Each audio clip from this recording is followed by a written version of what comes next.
Welcome in to the PFF podcast. Steve Palazzolo back here with Sam Monson in our little podcasting nook from the office in Cincinnati. Welcome back. We're going to be talking about the end of the preseason, all of the surprising cuts, the roster moves heading into game week. That's where we are right now. We're in game week, real NFL action. Pretty awesome. Before we dive in, though, I want to tell you about our friends over at Draft or playdraft.com.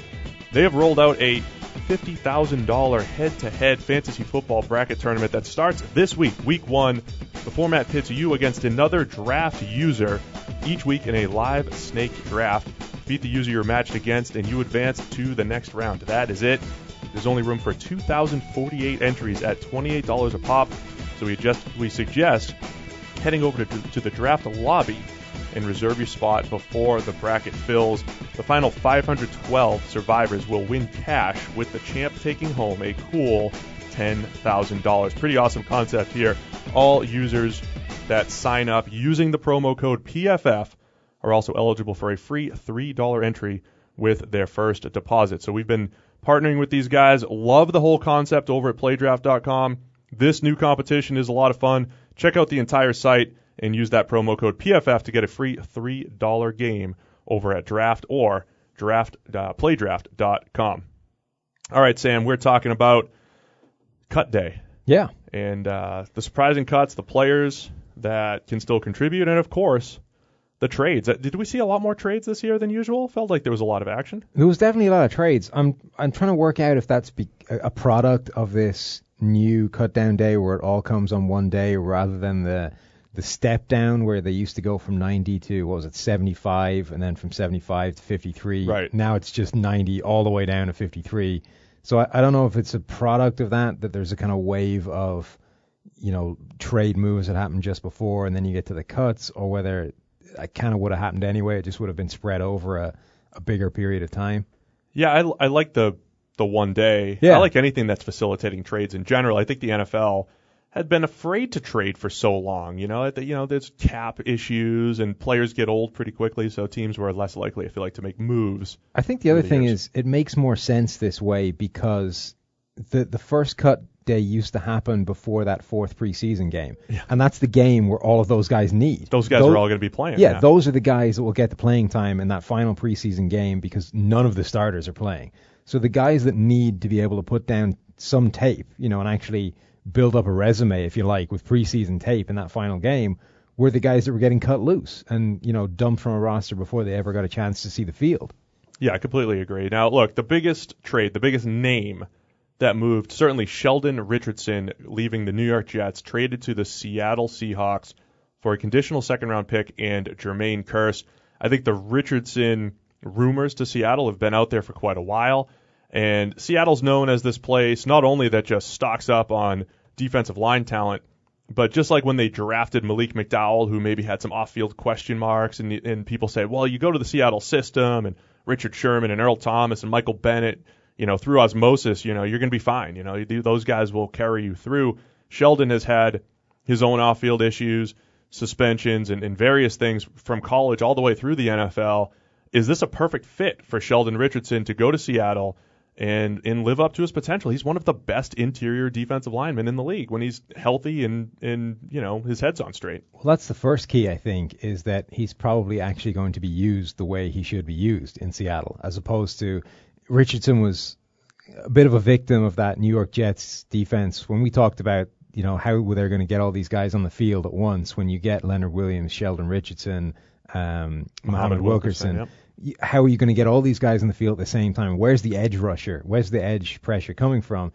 And their solution to that was to just start these guys playing outside as well. So, Leonard Williams was typically the one guy that would stay inside, but Wilkerson and Richardson got shuffled to the outside on some downs and asked to basically moonlight as edge rushers. Yeah, 300-pound, massive, oversized rush linebackers, which isn't really what they should be doing. And they weren't bad at it, and they didn't do it as much as sometimes people said. Richardson last year still played more snaps inside than he did outside, but still, you're talking, almost half his snaps being played as a conventional edge rusher, which is just not playing to his strengths. Right. In Seattle, that basically shouldn't happen at all, and you should see him be an every down interior presence where he has shown the ability to be an absolutely dominant force. He's a quick, penetrating guy that can really get upfield, completely screw up offensive plays, whether it's as a pass rusher or, more importantly, I think against the run, where he can just knife upfield and really, cause running backs to have to bail on the play immediately. I think if you put him in that Seattle scheme, not just because there's talent everywhere and they've got a good scheme and they'll be able to play to his strengths, but because he's doing what he should be doing every single down and playing in the right spot, he should immediately look a lot better. Yeah, I'm with you there. Look, Richardson, when he is playing on the interior, and he's been in the league since 2013, never had a grade below 81.4 in our PFF grades per PFF Edge, of course, for all you Edge users. Go check out those player grades. So he's been a pretty consistently good player, even when a bunch of his snaps, like you said, have come on the edge. At his best, his peak season, 2014, we're talking 9 sacks, 14 QB hits, and 31 hurries. Perspective on that, that's a lot. That's a lot of QB hits. It's a lot of sacks. It's a lot of hurries. And that ability to do it all over the line. He's always been a solid run defender, gets in on a lot of plays. I think the question has been motivation, off-field, all these different things. Man, if they sort that out in Seattle, you put in Sheldon Richardson in there with Michael Bennett, with Cliff Averill, with Frank Clark. They are loaded once again on that defensive line. Also been on an absolute tear this preseason. I don't know if he knew that he was playing for the potential of a trade, but he had like the 5th best overall PFF grade amongst all interior players this entire preseason. He looked like a guy that was playing for a reason. Doesn't hurt. For Seattle, I think Seattle, Green Bay, there's a handful of teams in the NFC that are right up there in the lead for Super Bowl consideration. How much does this enhance their chances, adding just another huge piece on the D-line? That's huge. I mean, it was a big blow to them losing Malik McDowell for however long they've lost him. And this is probably, it should be a dramatic upgrade, even on top of that, who was a guy who they would have been counting on to make a significant impact this year. So they have gotten dramatically better in this move, and it really hasn't cost them much to do it. I mean, a second-round pick is significant, but Jermaine Kearse is a guy I think that they can happily live without and probably would have been moving away from featuring in the passing game anyway. So that almost feels like a throwaway addition. We don't need this guy. Have at it and take the second-round pick, and we'll call it a deal. So let's look at it from the Jets' perspective, getting a conditional second-round pick and Jermaine Kearse. And, yeah, Kearse was a guy who I think because of all the other wide receiver talent, he goes from afterthought in Seattle to like the go-to guy in New York for the Jets. But that second-round pick, when you look at the Jets, we've talked about their prospects for this season not looking very good. Essentially getting rid of guys like Eric Decker, rolling into the season with Josh McCown or Christian Hackenberg at quarterback. Very little talent up and down the roster. I think we're starting to see some just real-life tank jobs here between the Jets, maybe the Bills. The Bills, yeah. So why not, flip a guy like Richardson who, like you were saying, they can't get Sheldon Richardson and Leonard Williams and Muhammad Wilkerson on the field the same way at the same time in an efficient manner, we'll say. Yeah, well, so getting a potential second-round pick is a good move. There's 3 parts to it. 1, they can't effectively deploy all 3 of them at once and actually make it work. So that's a problem. 2, they can't do that and make all 3 of them happy. And 3, they can't afford to do, to keep all 3 of them around. So for 3 different reasons, it's not a good plan. And one of the guys was going to be on his way out. And when they paid Wilkerson, Sheldon Richardson became that guy. So getting a second-round pick or a conditional second-round pick for a guy that you were going to be moving on from at some point anyway is actually a great deal for them. It's the rare win-win trade where it's tough to hate it from either side. I think when you look at it in terms of pure overall value, you would say Seattle probably win that deal because, Richardson has the ability to be a really, really good player and well worth a second-round pick, but it works for both teams. I'm a big fan of just accumulating picks in general. I'm always touting that strategy. I've been very impressed with what the Browns have done, and I know everybody says, well, you have to hit on the picks. It's true, you have to hit on the picks, but if the goal is to find 3, 4, 5 players, you have a much better shot, of course, when you take 12 rather than taking 7. So the Jets in rebuilding mode to grab a high-value pick like that is a good move. Jermaine Kearse has had this up and down kind of career. I think he's just this interesting guy in Seattle where I think he'd probably outperformed expectations initially, and then expectations probably got too high, and he gets surpassed by guys like Tyler Lockett, Paul Richardson, and we thought Kason Williams before he got cut. Yeah, we'll get to that in a bit. So I think Kearse, has a chance to kind of rejuvenate his career, even though the stats probably won't look that great with Josh McCown or Christian Hackenberg throwing him the ball. Well, it's like it's swings and roundabouts for him. He gets the chance to go somewhere where he'll basically be the unquestioned number one by default.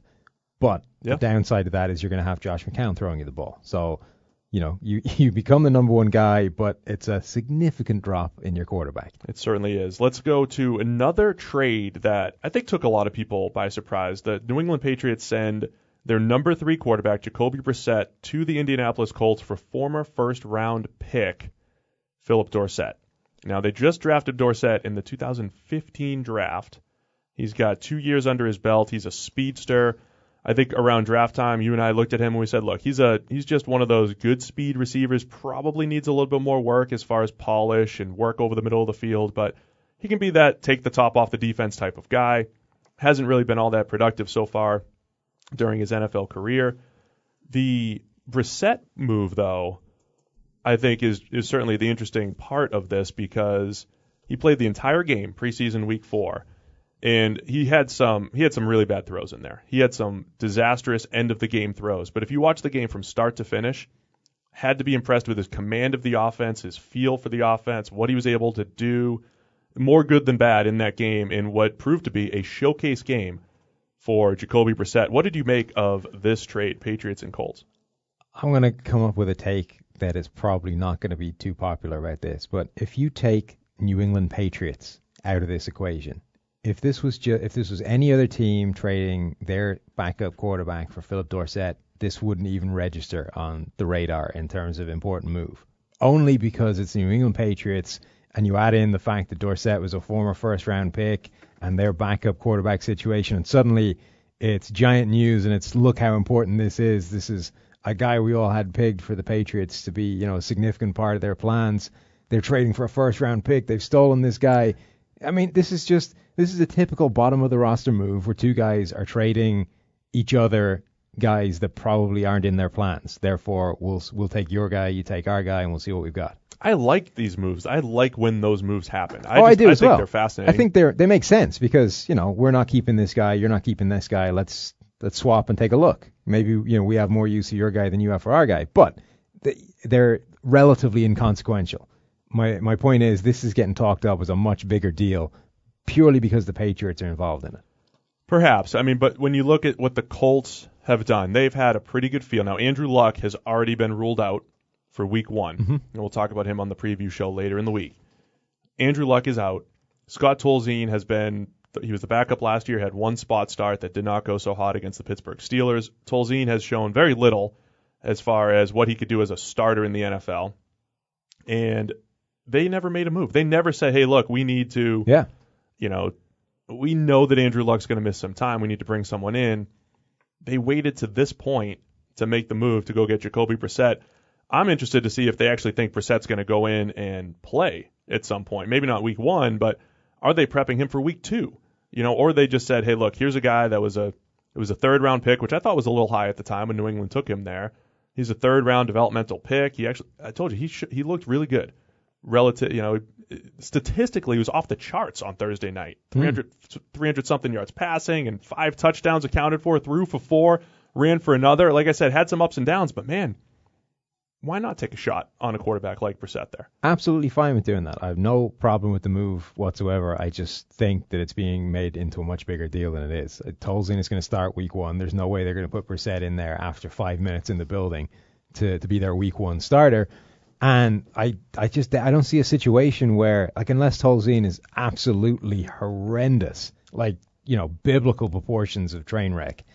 Biblical proportions of train wreck. There's no situation where you're going to go, okay, for the next week or two until Andrew Luck is back, we're going to go with Brissett. I think he's just a guy that they quite like the look of. New England apparently were happy to move, and it turns out they could get him for sending Phillip Dorsett. It would have been a complete and total letdown. Yeah, and Dorsett, real quick to wrap it up, in the New England offense, New England has not had a lot of success through the years at just grabbing unpolished speedsters and throwing them into the offense. You know, whether it was Chad Jackson back in the day coming out of Florida, whether it was Josh Boyce, who they got out of TCU a couple years ago, just getting these speed guys to stretch the field, so to speak, doesn't really fit with New England's offense. And you know, it's different from a guy like Brandon Cooks, who has great speed but has all these other things that he brings to the table as a receiver. They're an offense that doesn't really have a space for a guy to just run and take the top off it. Right. You know, that offense functions because guys can do a bunch of different things and a bunch of different things on every single play. You know, those option routes and that kind of thing. There isn't really much space for you just go deep every time and eventually that will be of use to us. Yeah, and it's not like Brady's just chucking it deep and, looking for 4 or 5 different deep receivers to rotate through. So I'll be interested to see if they even try to fit him in the mix. Like, he showed a little bit of potential at Miami out of the slot and showed some shiftiness, but consistency has not been there. Had 4 drops last year on 37 catchable passes. Hasn't always shown the greatest hands. There was some smaller level trades. Any other trades that really stood out to you along the way here at the end of the preseason? Well, one that stands out I just don't get it. I mean, no, it makes perfect sense as a move in isolation, but Tremaine Brock was traded from the Seattle Seahawks to the Minnesota Vikings. The Vikings didn't lose anyone in the last month or so to make that, a different thing now than it was a month ago. And Tremaine Brock has only been in the Seattle Seahawks facility for like a couple of weeks. They signed him off the street when nobody else was interested. The Vikings have suddenly in the last few weeks decided, you know what, that was a good idea. We should do that and send a pick over to get him over. I mean, if you wanted that guy so bad, why didn't you sign him for half nothing when he was freely available taking calls for anybody that wanted a cornerback? Like, that's literally wasting a draft pick that you didn't have to waste. Yeah, I didn't understand that part. Like you said, the guy, you could have signed him at any point. And it's not like it was expensive. I can't remember what the contract was in Seattle, but it was virtually nothing. Like, it was veteran minimum with some, unlikely to be earned bonus money type of deal. It wasn't like this was a deal, no, it's too rich for us. We're going to sit back and let someone else do the negotiating. Seattle just flipped Tremaine Brock. Yeah. They just took Tremaine Brock off the free agent scrap heap. Like a used car. And then they flipped him for a future spark superstar. What they did athlete in the draft. What they did is they took a battered old used car and they polished the wheels. And then they sold it. They flipped it for an extra. Did they even polish it? They let him, it's the preseason. What did they even do? See, they just took it in the building and sold it from a better place. It's really what it was. Hey, we're the Seattle Seahawks. We're not Tremaine They Brock's just coach. put it on the forecourt is what they did. They took it out of the back of the lot and they put it up front on the shiny pedestal and they just let it go. This analogy is impeccable. It's genius. That's what it is. Any other trades? We got Sammy Coates is now going to be with the Cleveland Browns. And let's just first have a moment of silence. Reflection, yes. And reflection. So everybody, let's reflect on Rashard Higgins and his time with the Cleveland Browns. Wide receiver has been released. He's no longer with the Cleveland Browns. If you read our 2016 draft guide, you might see a comparison to Mr. Isaac Bruce from Sam. So just a moment of silence and reflection for Rashard Higgins and his Hall of Fame career with the Browns. Okay, that was far too much, probably. Higgins will catch on somewhere else. Exactly. The Cleveland roster's loaded. It's tough to make that team as a receiver right now. Higgins just needs somebody to actually throw him the ball for him to show how good he is. The Browns, for whatever reason, were not targeting the man. And it was not, before anybody says it, because he wasn't getting open. The man was open, wasn't being thrown the ball. Not much you can do about that. We've broken down the film. He's open every single pass. I was open. Maybe not every single pass. He didn't throw it to me. But he was open. Anyway, that Browns receiving core is interesting because Corey Coleman should be there, number one, the most talented receiver on that roster. Has made some fantastic plays in preseason. Kenny Britt Britt is the the veteran, solid presence that should at least be a reliable possession guy opposite him. But after that, everything is up for grabs. They've got 2 starters, and then the entire core after that. They've been like firing darts in the draft in terms of young guys. They've taken a bunch of receivers. They've traded for Sammy Coates from Pittsburgh. They signed old Kaysen that we talked about from getting cut from the Seattle Seahawks. They're really trying to cast a wide net to solve this receiver problem, or to at least complete a wide receiver core really hasn't had that much talent for a while. And it's a really interesting group because I kind of liked Sammy Coates as well coming out. He just had an incredible amount of drops. He's just awkward, man. He is stiff and awkward. He's got some deep speed. Yeah. But that's to me, that's kind of similar to Ricardo Lewis, who they already have. Ricardo's probably a little bit better at the catch point and all that stuff, but that's like that high upside, athletic receiver type that they're looking at. But it's one where I think it's another case of an interesting one to bring in and roll the dice and see if he performs better for you. I kind of like that move. The Steelers with Martavis Bryant back clearly don't have the need of Sammy Coates that they did before. And then the other one is them signing Kason Williams that we talked about. A guy that it's difficult to imagine what more he could have done this preseason to make the Seattle Seahawks roster. Richard Sherman was among the people that were pretty aghast at them making this move. I can't remember who it was, but somebody tweeted that there must be more to this, that makes the eye, or he wasn't the special teams player that some of these other guys were. And Sherman tweeted back saying there is no explanation for this. There's nothing. Yeah. I was trying to make room for him by moving Jermaine Kearse. I was like, look, Jermaine Kearse must be on the roster bubble here in Seattle because Kason Williams is emerging, and we know they like Paul Richardson, and we know Tyler Lockett's really talented, and all these other guys. And I was surprised because it's also a good fit for Russell Wilson too, because it was contested catch after contested catch, and Wilson has no problem taking those chances, letting his big receiver make plays. He's a different type of receiver to the ones that they have firmly in place on that roster, and one that seemed to make so much sense. And also, when you look at preseason studs, and a lot of these guys put up a huge grade against third string guys, and it's impressive, but there's always that question mark of, okay, well, what happens when you put them from the third string against the first team guys? Right. And you see guys every year. It's actually more evident with aging veterans that can't quite cut it anymore.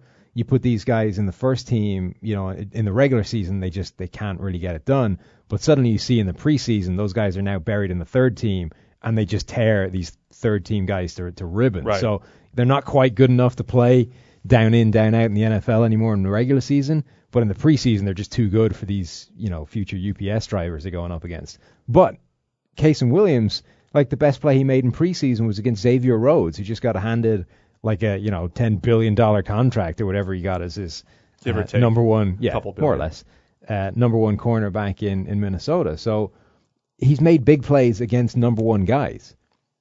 He has, and look, maybe he'll get that shot in Cleveland. We talked about Russell Wilson, a guy that likes to throw the ball down the field. DeShone Kizer certainly has no problem letting his receivers go up and make plays as well. So DeShone Kizer, the starter in Cleveland, continue to just like what Cleveland is doing, building their roster, getting a bunch of productive guys in there and seeing what sticks. I think if they continue with that strategy, they'll be okay. We continue to talk up the Browns here. Yeah, they're going to go 2-14 and make us look like idiots. Let's talk about a release. TJ Ward getting released by the Denver Broncos. As much as I like to bang the drum about building through the draft, the Broncos have been the one team through the years who went out and won free agency and then won a Super Bowl. TJ Ward was part of that free agent class that they brought in, or bunches of free agents that they brought in to rebuild the team around Peyton Manning. It worked. Through the years, Ward has been one of the best box safeties in the entire NFL, one of the better run stoppers. You generally trust him to cover tight ends.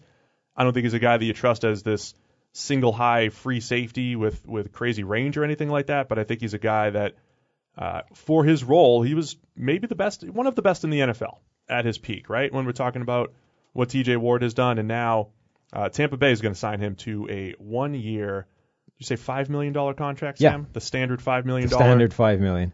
So what does Ward have left? What can he add to that Bucs defense? Here's the thing, right? TJ Ward seems to have been, by all accounts, a great locker room guy. All the Denver defense guys loved him. They felt he was one of the leaders on the field, one of their, the inspirational talisman of that defense. But from a purely play standpoint, he's an eminently replaceable player at this point. And in fact, they have, I think, players on the roster that can easily replace him, which is why they've made this move.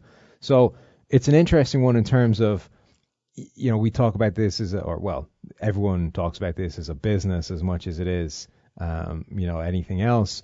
And from a business point of view, it makes perfect sense to get rid of this guy because he even at his best, he was one of the best box safeties in the NFL, which it's looking more and more apparent are the most, or maybe the easiest position in the league to replace.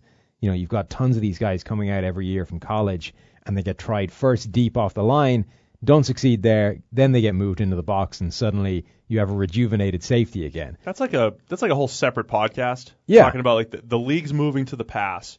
We need these guys that can cover, and all of a sudden there's just this influx. There's box safeties, guys who you're like, oh, I don't want this guy in coverage anywhere, but man, can he stop the run?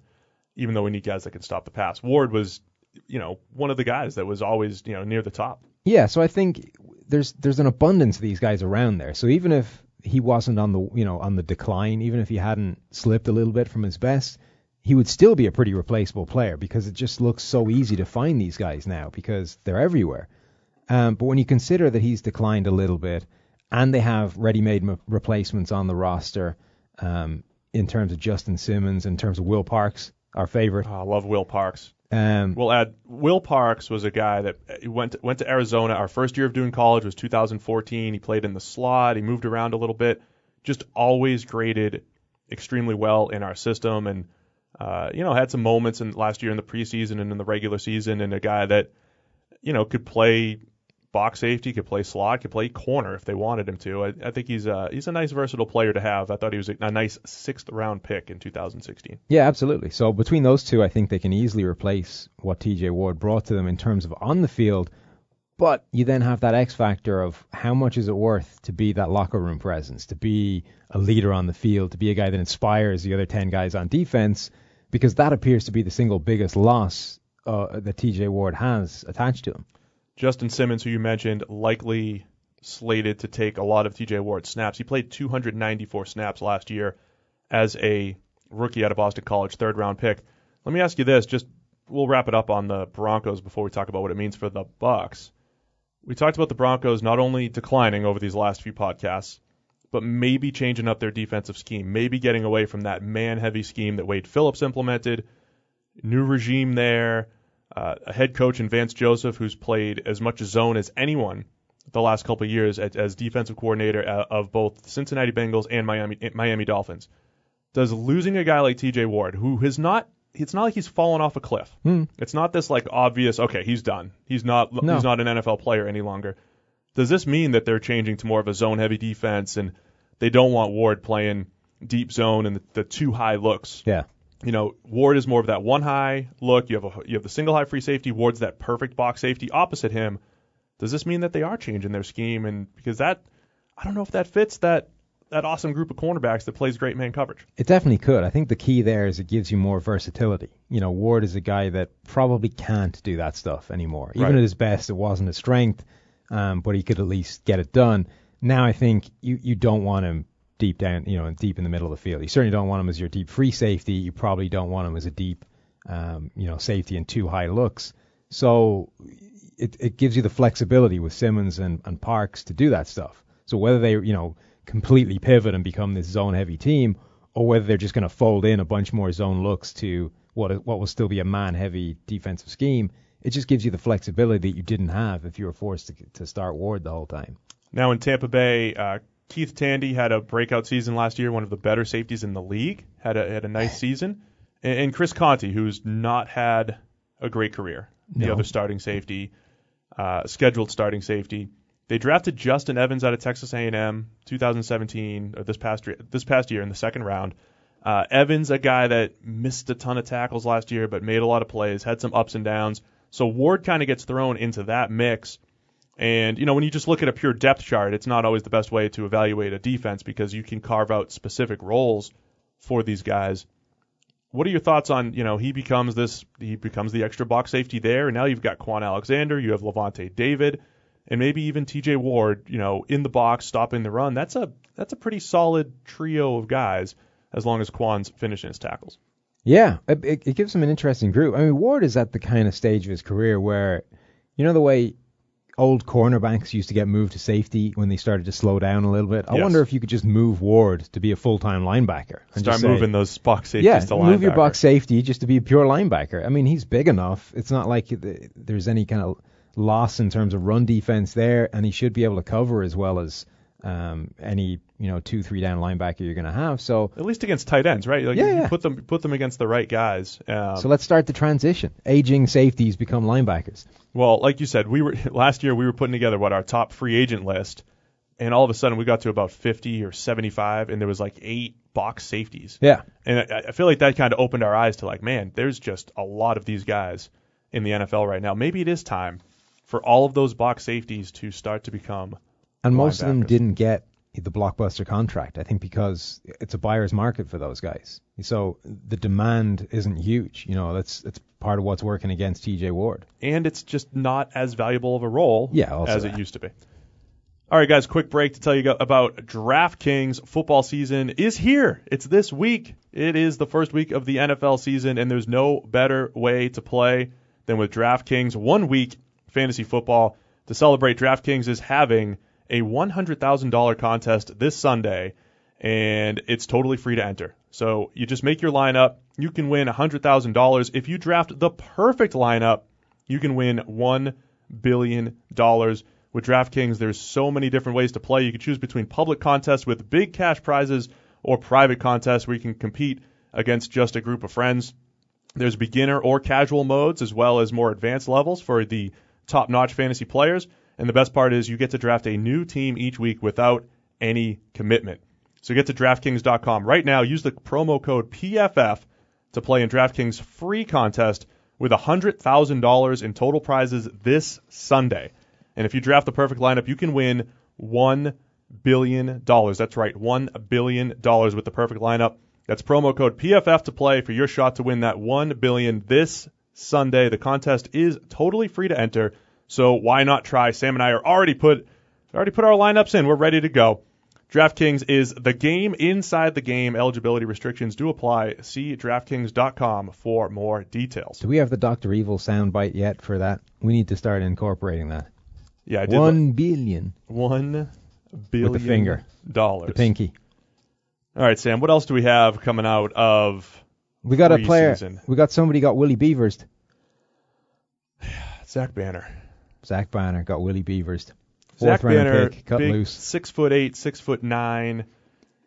He was interesting because I follow recruiting a little bit, or did follow recruiting quite a bit. And when he went to USC, they were like, "Hey, this guy's a former basketball player, and he's 6'9", 350. He's going to play some hoops at USC." And I'm just thinking, he's got to be an incredible athlete. He has to be. And then you watch him play, he's just a little bit slower than you expect. He's a little bit slow.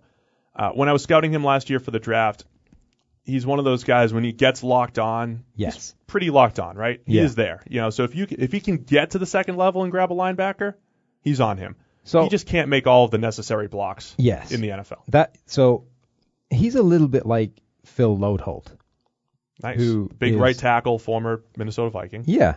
And his biggest single attribute was just being the size of a building. So if nothing else, it took a long time to run around him. And sometimes it was nothing else. It was just, I'm going to be here and you're going to have to run a long way to get to the quarterback. But so I did a lot of USC games over the past couple of years. And he's a little bit like, I'm going to bring up another podcast favorite, a little bit like Cody Kessler in terms of having a really good season and then a less good season as his final year, which I don't know how that works. I'm used to college players getting better, and leaving for the NFL. I don't know what to do with a guy that gets good, then bad, and then leaves to the NFL. It's unfair. It's unfair to compare Zach Banner to future Hall of Famer Cody Kessler. It is unfair, Sam. The point I'm making there is that Banner's good games were really good. Like, you could see what people liked about him, and not just the fact that he was the size of a building, but like you say, when he does lock onto a guy, it's over. I mean, he will just destroy people. And there were games in there where he looked a little bit more lively and looked like he could actually hold up, on the perimeter, on an island. But apparently, the difference between him and Willie Beavers, anyway, is that there's stuff on tape that makes you think that Zach Banner could be legit. There's nothing on tape ever that makes you think that Willie Beavers could be legit. All right, just to unpack that a little bit, the bad from Zach Banner was week 1 last year against Alabama. Yeah. So that's not a good sign right away in the first NFL competition you come up against, you suck. Right. He's going up against NFL rushers left and right, and he got absolutely torched. 1 sack, 5 hurries on only 44 pass blocking attempts, and it was actually worse than those numbers would indicate. That was last year. That was Tim Williams running through him. That was Ryan Anderson. All of these guys who were second, third round draft picks, probably even better players than that. I feel like that was like the tape where people are like, okay, how many times has Zach Banner really been challenged in the Pac-12? Yeah. Now he's going to be challenged by Bama, and he struggled. Now, after that, he gave up 6 pressures in that game alone. He gave up 9 for the rest of the season. So, like you said, there's good film on tape. There are some good things that he does. I just wonder, I don't know if he'll ever, really have the footwork and technique to handle those speed rushers. Willie Beavers, for those asking, 4th-round pick out of the Minnesota Vikings in 2016. He ranked 314th out of all offensive tackles in the nation in our 2015 PFF grades. 314 out of 315. Where do you think you would have ranked out of all offensive tackles in the nation? Just below Willie Beavers. Just below? 315. Okay. Probably. Out of 315, I'd so probably be one spot below? So perspective-wise, I'd be one spot one below. One spot worse than Willie Beavers. A 4th-round pick. Yeah. And he was released before he even got out of training camp last year. Recently re-signed to the Patriots practice squad. Yeah. Now, look, I hate trashing these guys. Dante Scarnecchia is going to fix him. He's going to absolutely fix him. He's going to turn Willie Beavers into a Pro Bowler. I hate trashing these guys. Which guys? Guys that just graded so poorly, and we come to the conclusion that we would never ever, like, I wouldn't even look at this guy. The Hackenberg. In the draft. Hackenberg would have been one of the guys. There's no actual upside there. Yeah. Because it's so bad. Unless you found out that a guy was playing with like a broken leg or something like that, because we're just great in production, right? But historically, when a guy grades that poorly in college using PFF grades, Jeremiah Patasi was another guy a couple years ago, 3rd-round pick from the Tennessee Titans, and we just said, look, I know he's got the look, and every now and again he'll pancake a guy, and you're like, oh, he's got some toughness. His grade's just too poor. Like, he's just too unproductive at the college level to make it. Christian Hackenberg was another guy. Willie Beavers was another guy. You may not completely agree with PFF grades. PFF grades are not this like perfectly linear, the best guys in college will automatically be the best guys in the NFL. But if you're that bad in college, the deck is probably stacked against you. And that's where I think we put Beavers, where we just said, probably wouldn't look at this guy, and he's still finding work. So the first thing is that's now going to be the title for anyone that's a 4th rounder or above that gets cut before the season Before starts. making it out of their first training camp. Before they even hit the season, you don't make the roster. So those are the Willie Beavers players. It is fascinating, though, that he is now on the Patriots practice squad, because it's tough to argue with the idea that Scarnecchia is one of the best offensive line coaches in the NFL. Whatever about before he left, the impact he made on guys when he came back and rejuvenated, Marcus Cannon at tackle, Shaq Mason at right guard, made those guys look like legitimate Pro Bowlers. Marcus Cannon might be the best, not comparison for Willie Beavers, but when you talk about there was nothing in the data, so to speak. There was nothing in Marcus Cannon's play that said, okay, he's going to turn it around, unless it was this, he at least has, he dealt with cancer through the years, and maybe it just took him that long to kind of get back, because he did show a lot of potential at one point at TCU. So there's at least an unknown with him. Correct. There's nothing there with Beavers. And now, that we know of. For perspective, Marcus Cannon, when Scarnecchia came back last year, Marcus Cannon was a few months removed from getting absolutely torched by Von Miller in the AFC Championship game in 2015. He comes back in 2016 and second best right tackle in the entire NFL. Yeah. So, maybe. It's interesting. Maybe if nothing else, that should be we should get to see Willie Beavers' ceiling after working with Scarnecchia for a while. Not saying it's going to be high, but we'll see what it is. ProFootballFocus.com, we have a list of the surprising cuts, the cuts that can perhaps contribute in other players.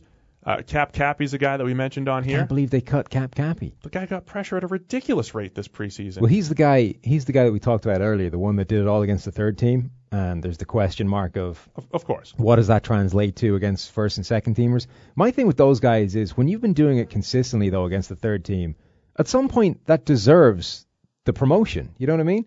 Like, right. Okay, at least just see what you get. Yeah, it's a question mark. I don't know what he can do against first and second teamers, but I know he can beat the crap out of the third team guys. So let's find out what he can do against the first and second team. Why would you cut the guy? I also wouldn't dismiss the third team thing, because if you're going to dismiss that, you just dismiss college scouting altogether. Yeah, no, I'm not saying you dismiss it, but there's definitely a level between the two where there are definitely guys that can beat up third teamers but cannot be viable against first and second teamers. So I understand that there's a thing where you will look at it and you say, well, that's all against the third team. That doesn't mean anything. And it might not, but it at least means you need to ask the question. Like, you need to find out whether it means something, because he's shown that he's too good for this level. That now puts him in nothing else. It puts him in a narrow band that is, too good for third strings and not good enough for first strings. That's a pretty narrow window to be in. And the other side of that window is viable NFL player. So, right. The chances are, once you're destroying third teamers, you're probably good enough to go against the first. And probably good enough to at least be on a roster. Yeah. 84.8 grade, was fourth among all edge rushers. He played 20 more snaps than any other player at the position, was signed to the Giants practice squad, especially with edge rushers, man, because you can carve out roles just 15 snaps a game. Go get the quarterback. And also that the playing time thing, I think, for him is big, in that it wasn't just, one huge game, or it was consistent. It was over a huge amount of snaps compared with everyone else. I mean, we said that Casey Williams did about all you could imagine a guy doing. There is probably literally nothing more Cap he could have done to make a roster. I mean, he played more snaps than any other edge rusher. He generated as much pressure as any other edge rusher, and he did it consistently across all games, at which point, if you're not giving him the promotion to the first or second team, what more did you expect him to do? Another name that we liked quite a bit coming out of college, Austin Carr, Northwestern wide receiver. He was our top graded, just from a pure production standpoint, PFF last year, top graded college wide receiver. New England Patriots signed him as an undrafted free agent. He has a fantastic preseason, then doesn't make the team. And now, even when Julian Edelman gets hurt. That's the thing. And Austin Carr is your classic slot receiver who looks like a perfect fit for New England. He's shifty.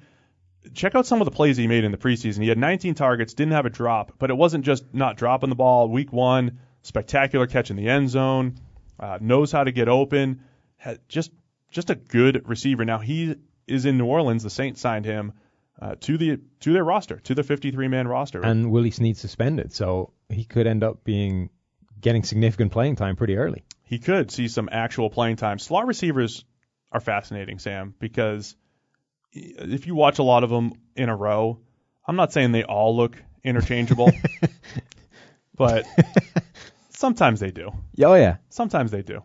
This isn't a race thing. Come on. I'm not saying it's a race. I didn't say it was. You're looking at me like I'm getting all racial here. I'm saying like Jamison Crowder, too. I'm saying all these guys, okay, look like they're almost interchangeable. So like Trent Taylor, San Francisco 49ers, I know that they love him. I mean, they love him incredibly. We watched Daniel Braverman last year out of Western Michigan.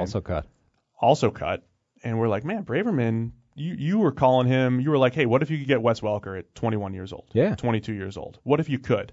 He had a stinking preseason, though. He let himself down. Let me down, more importantly. He did. Forget himself. Let you down. Let me down in preseason. So the point is, sometimes they see Trent Taylor was a fantastic slot receiver over at Louisiana Tech. The Niners really see something in him, and I think he's going to get a shot over there. Austin Carr, a guy I think he's a different type of slot. He's not. He's got a little bit more acceleration and burst than some of these other guys, but I think he has a chance to. That one's just fascinating. That when Edelman went down, I mean, it seemed like you're thinking maybe that's the path. He was making a push for a roster spot anyway. At the point where Edelman goes down, you think it's a lock. I mean, he's got to make the roster. Well, let me say this: would you rather have Austin Carr on the roster or Phillip Dorsett? Austin Carr. Yeah, because now look, Dorsett is the potential home run. At one point, and the Patriots do this all the time, at one point, someone in the league valued him as a first-round pick, right or wrong. Yes. The Patriots will love to go get your Shea McClellans and Jonathan Coopers and all these former first-round picks, Tim Tebow, and see what they can get. I just mentioned a bunch of overdrafted first-round picks. Yeah, which is the key. But they love to go see that. And Dorsett was another one. But they love to go see, hey, let's go kick the tires. Yeah. In case we can hit a home run. Yeah. But I feel like Carr, 2, 3, 4 years down the road, has a much better shot of being like an integral part of that offense, assuming they're still running the same system. You have Brandon Cooks. Brandon Cooks already has the home run threat thing nailed, plus he can do all those other things. So what does Dorsett bring you that you don't already have on the roster? Probably not a lot. Austin Carr, I guess you can make the same argument with Danny Amendola, except he's made of glass. But in theory, Austin Carr can do a bunch more things that are way more applicable to your offense, and you just lost the guy that does all of them. So there's so much. It's so much more of a natural fit to have Austin Carr than it is for Dorsett. It's just that one guy was undrafted and the other guy was a first-round pick. I'll say this about Carr as well. In New Orleans, it's not. I think a lot of people think slot receiver, and they just immediately think of Patriots and short game and shiftiness and all that stuff. But the Saints, their slot was a guy like Marcus Colston for a while, which was vertical. This vertical slot threat. And when you watch Carr run routes at Northwestern, one of my notes was just like accelerated through zones really well. And he just has this, I think, is a little bit more vertical ability than some of your traditional slot receivers. He might be a really good fit in New Orleans. Well, if you think of Willie Snead, who is the guy that's going to open up some playing time for him with that suspension potentially, every play I think of when I think Willie Snead is deeper down the field. It's, impressive absolutely. Catches over his shoulder down the field. It's not Edelman style, pivot routes for 5 yards that he turns upfield and makes something happen. It's deeper stuff. A couple other names on this list over at ProFootballFocus.com. Hunter Dimmick, edge defender, led all edge defenders last year in total pressures. One of the weirder evaluations, because from a pure production standpoint, looked great. And then scouting report before the combine, before he didn't get invited to the combine, sorry. Before his pro day, you're just like, man, he's just such a bad athlete. He can't move. He can't change direction. He's just productive. He's just this powerful bull rush presence. Mike Renner wrote up our scouting report. He just said, I've never seen anybody like this guy. He's just unique. And then at his pro day, he actually had like a good change of direction, 3-cone and all that stuff. And so it didn't really match up on tape, but you're like, man, he showed some athleticism at pro day. Heck yeah, this guy's got a shot. But the Jaguars release him, and they're going to stash him on the practice squad. He's a little bit like, is it Jordan Willis? Why am I not remembering his first name? Jordan, yeah. Jordan Willis, in terms of, I don't quite understand how it works from looking at him, but it does. And he's another guy who I really didn't expect to have good workout numbers, but was one of the studs of the combine in terms of change of direction and athleticism and all this kind of stuff. Yep. I was expecting him to have these really wooden combine times of straight line speed maybe, but nothing that involved changing direction because of all that kind of stuff. But exactly the opposite was true. So Dimmick had 83 total pressures last year, which is, it's a big number in NFL terms, let alone college terms. But to put, there's a lot more snaps here, but to put that in some kind of perspective, that was 30 more than Myles Garrett had. Now, okay, he played about 150% more snaps than Myles Garrett. Just perspective, just giving you some perspective. But 30 more pressures than in the Pac-12 than the guy that went number one overall. He was just staggeringly productive, and he only played 44 snaps this preseason for Jacksonville. So it's not like he went out there, didn't get anything done, and has been cast aside. He generated some pressure in 44 snaps. 6 hurries, I think, in 44 snaps, which is not a terrible return. So far, he's not done anything to suggest he can't play at the next level. They need to really expand the rosters. I think they need more people. I think on the roster. You probably just need, a group of guys that you can have as developmental players on the roster. Whether it's the practice squad seems like a bit of a waste of time in that it just kind of stashes people that don't really do anything. You need to have some sort of expanded system where these guys actually can develop with a team as opposed to just being vaguely around the facility for the year. Yeah, a lot of times the practice squad is legitimately just like, what's the best way to practice? How are we going to practice? And that is one of those things that I think NFL people think is extremely valuable. And I've talked to NFL front office people who they talk for days about like efficiency at practice and how do we maximize our time and how do we giving your first team offense a good look. And that's the thing, yeah. So all these guys are running with the scout team. And that's their job, right? That's their job, is to just give, hey, first team offense is running something, go pretend like you're the first team defense and give them a good look. By definition, you almost can't possibly be developing doing that because you're spending every single week playing somebody else. You're imitating the next opponent and trying to do whatever they do for a week, and then you're changing to do somebody else. You can't possibly be getting any better at the stuff you're supposed to be doing. You're not better at your own system, but I have heard this from Zach Robinson, who will host the quarterback analysis show with me here on the PFF pod, because he lived the life as a number 3 quarterback, and it was like, hey, go be Russell Wilson this week, go be Michael Vick the next week, go be Tom Brady the next week, and pretend to be these guys on the scout team. He actually felt like, hey, I'm running Seattle offense this week, I'm running Carolina's offense, I'm running New England's offense. he actually felt like those reps did him well. But as far as like your development within the team that you're playing for, not really. Maybe quarterback's different too than some of these other positions. Yeah, and I think it probably gets you better at certain things. You're playing against the top team all the time. Yeah, playing against the top team, being forced to do a variety of different things probably does something for you in terms of broadening your skill set and that kind of stuff. But you're talking about guys that by definition need to get better at a specific set of things in order to, make the roster and to contribute. So I imagine whatever you gain in terms of all those positives, you more than lose in terms of not being just doing the same thing that you need to do to get better week in, week out. I'll give you one more name here before we look to wrap it up. John Greco, released by the Cleveland Browns, PFF grade of 81.3 last season, ranked 19th among all guards. Greco seems to still have something left. I feel like he's been one of those like PFF underrated offensive linemen for years, where most casual fans are like, "Who's John Greco?" And we're just like, "Oh, John Greco. Neil loves John Greco. That's like his, underrated guard that he likes to call out all the time." So Greco can still play. He doesn't have a John Greco jersey. How has he not got one of those? Greco has been classic PFF, decent grade, underrated lineman for like 15 years now. 15 years. We have 10 years of data. Feels like it's been 15 years of, hey, guys, John Greco, he's underrated. Is he going to, he could still play, right? Does he have a job? No, I think he does. He definitely can still play. Last year he played pretty well. He's been injured quite a lot, which is a problem, and then he just found himself surplus to requirements when Cleveland went on a free agent spending spree in terms of the offensive line. The other name I throw out there, just because he's the same position essentially, or on the offensive line, Alex Boone, cut by the Vikings after just 1 year after a pretty big free agency contract. Alex Boone can still play. I mean, he wasn't terrible last year, and this was a line with plenty of terrible people on it. And it's interesting, he's getting that thing where because the Vikings line was so utterly horrendous last year, nobody's sad to see him go.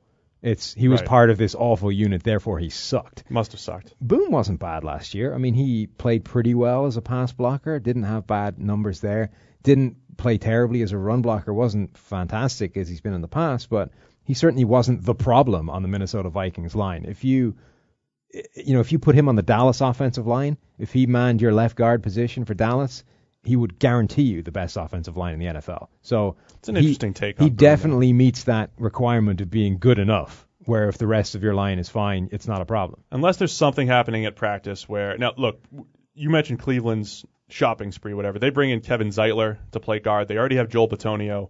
There's no room for Greco. Yeah, and guard. There's no position versatility there, so right. he's just surplus to requirements. Right. They even brought in J.C. Treader at center too, so it's not like you're moving him to center. So It's not a surprising release, so to speak. But in a league where offensive line play is so poor, why John Greco should probably have a job somewhere rather than just developing some young guard that hasn't shown anything that really might not be any good. I would expect he would. He doesn't seem like a kind of guy that will last for too long. The only thing would be if could be an after week one. Signing, if you're veteran. Concerned about how much the injuries have taken out of him. The Boone thing I think is more of a schematic change, a tilt towards more zone stuff, because the Vikings ran more of that gap power stuff than you've seen anybody run. And he's a monster that when he ran the gap stuff with San Francisco, was a perfect fit for that. And it's just two big ugly guys double teaming up front and trying to move bodies at the point of attack. And right. It can look extremely ugly at times, and when it's not working well, it looks even worse. It's like watching football from the 1930s where it's just a pile of bodies and a running back has to somehow find some room. And when there isn't any, it just looks terrible because the guy just runs into a wall.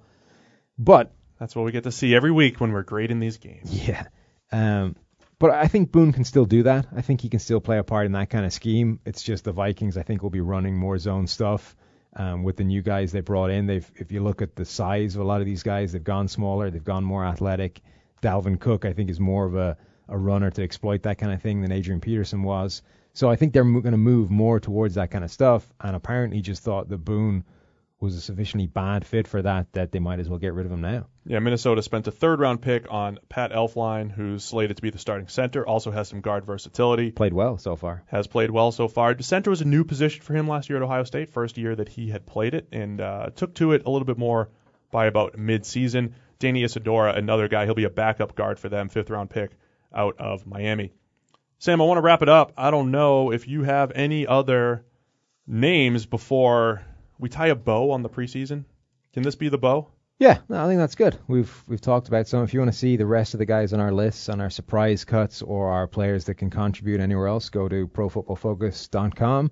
If you want to see the full preseason grades, we've thrown those out to the elite members. I think they went out today, or at least I sent our particularly beautiful spreadsheet, I would like to think, to the elite people today, so they should have those as well. Your Microsoft Excel skills have come such a long way. Really have. I'm really proud of you. This is why we need a practice squad. It's this development that we're talking about here. Right. The NFL is too quick. If we were going to, really evaluate you after about 2011 or 12, based off your, I'd be on the scrap heap. You'd be released somewhere. You'd be like a history teacher in Ireland or something. But I had time to develop my Excel skills, and now I'm producing works of art. Yeah, it's a beautiful thing. So if you are the PFF elite members, kind of like the first class members of PFF, we kind of let those elite members do whatever they want. You'll have access to that spreadsheet in our very private Facebook page. We have our own Facebook page for the PFF elite members. Don't forget PFF Edge, too. Still a great product as well, $40 value. We have a couple ways for you to get that for free if you go to profootballfocus.com/DraftKings17 or profootballfocus.com/FanDuel17. Sign up, give a $10 deposit, first $10 deposit to either DraftKings or FanDuel, and you'll get the $40 Edge product absolutely free. It is an absolute steal because if you're playing FanDuel or you're playing DraftKings, Edge or Elite is exactly what you need to actually win some money. So we think it's a fantastic little product, PFF Edge, a $40 value. Don't forget about our fun sponsors, PlayDraft.com and DraftKings. And that'll do it for the preseason. We're putting a bow on real football preseason. Starts. It is NFL football season, couple programming notes, and we want to hear your feedback on this. We're trying to come at you with 4 podcasts per week. We're trying to really come at it, give you guys some good content. Want to hear what you guys want to hear from it. We'll be reviewing the previous week's action. We're going to have one that's focused just on quarterbacks with myself and Zach Robinson.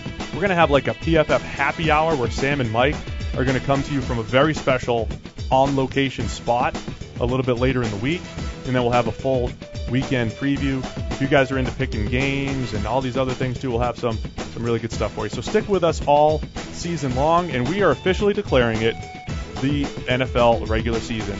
So next time we talk to you, that's what we'll be talking about. Looking forward to 2017. Thanks to everybody for listening.